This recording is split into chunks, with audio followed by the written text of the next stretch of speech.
Hi guys, this is Julian from Julian Marcos YouTube channel. We're here in front of Santorini. We're arriving at this particular time. And we have a gentleman that we met. His name is Steve. And I think what I call he's a path to follow. He tells us all the travels that he's doing alone. Different countries, sorting out different languages. And it is amazing. So this is Steve. Thank you. Steve, may I ask you how old are you? Sure. I'm 64. Wow. So the reason that we want to talk to him is that we have a lot of people that always wanted to do things, to travel, but they're always afraid. I'm afraid, I can't go alone, I need company, what happened to me, how to do this. So we met the gentleman with all the trips that he's doing for about 2 months. So it's like a dream come true for some people. So this will be called a path to follow. Tell us how long you've been here. Well, I just arrived. I just arrived in Athens, and I'm heading to the World Cup. Wow. And what I usually like to do is to not take just a trip to a particular place and then come home, but to put a few different places together in one trip. So, for example, I started the trip in Athens on this 7-day cruise. Okay. And on Sunday, when the cruise arrives back in Athens, I'm flying to Cairo for about 12 or 13 days in Egypt. And then? And then about 5 or 6 days in Saudi Arabia, for which I was able to get a visa, surprisingly. and then from Jeddah, there's a non-stop flight to Qatar for the World Cup. Okay, so you were saying earlier when we were speaking that you try and travel twice a year? I do. I try to take 2 trips a year. I try to take one in the spring or early summer, and the next one late summer, early fall. I find those are good times. It's a little less crowded, but the weather is still great, and that seems to be a good time for most places. Right. Most countries are either going into summer or going into winter, but you get very good weather and also prices. Exactly right. So may I ask, where were you before this trip? Well, I was in Europe. In April, I took a trip actually on two cruises, because I wasn't sure how the travel would work out, because the European countries were still dealing with COVID restrictions. Exactly right. For example, as you probably know, in France and in Italy, they were still needing daily locator forms. Right.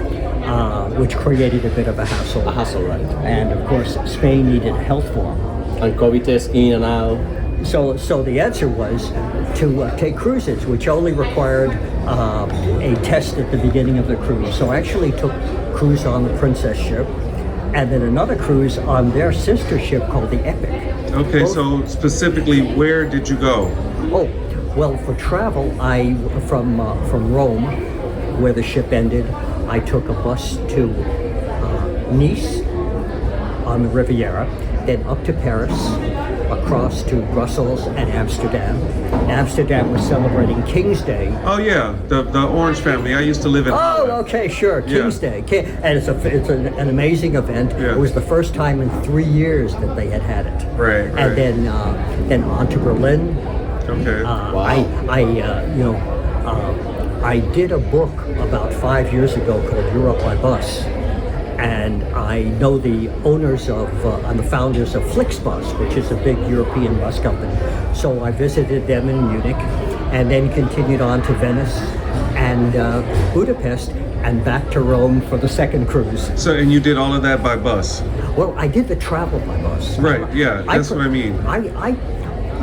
Over time, I prefer travel by bus. Train, especially European trains, are fantastic. Yeah, they go really fast. But I like to take photographs. In fact, Right.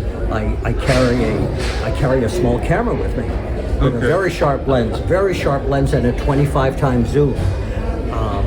With a bus, you get a great shots of people and cultures and small towns.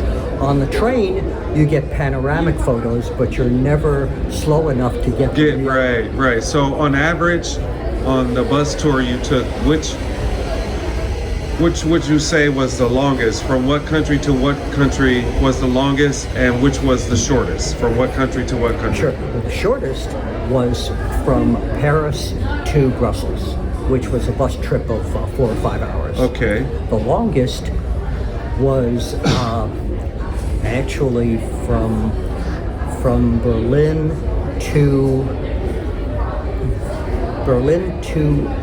Budapest, which was about 10 hours in total. Wow. With stops in between. We stopped at Bratislava. Of course. Bathroom stops, all of that. Yeah. Food, all of that, right? But I was in Australia a few years ago and used their buses. They have a Greyhound, but it's not our Greyhound, it's Greyhound Australia. That is a very comfortable bus where you actually can reserve specific seats. And I traveled all over Australia on the bus. Wow. So this guy really travels, huh? Right. So the message for anybody that is out there viewing us, please go ahead and do things now. Don't wait. We admire this guy. We met him here still in several couple tours that we've been, and we're here talking to him. So please go ahead, book your vacations. Don't be afraid. Do it. Live your life. Live your life now. We don't know what's going to happen in 4 or 5 years. And look at the gentleman, he's doing all of this alone, and he'll continue on and on. He has a lot of plans. His family is not here. He's all alone, and you don't have to be afraid. So we wrap up this. Thank you very much. Thank you so much, Steve. You're welcome. By the way, just to remind us all what Henry James said in his book, The Ambassadors. Okay. The right time is any time that one is still so lucky as to have. And if we all follow that, we can live very fulfilling, productive, and closely tied lives. Thank you so much.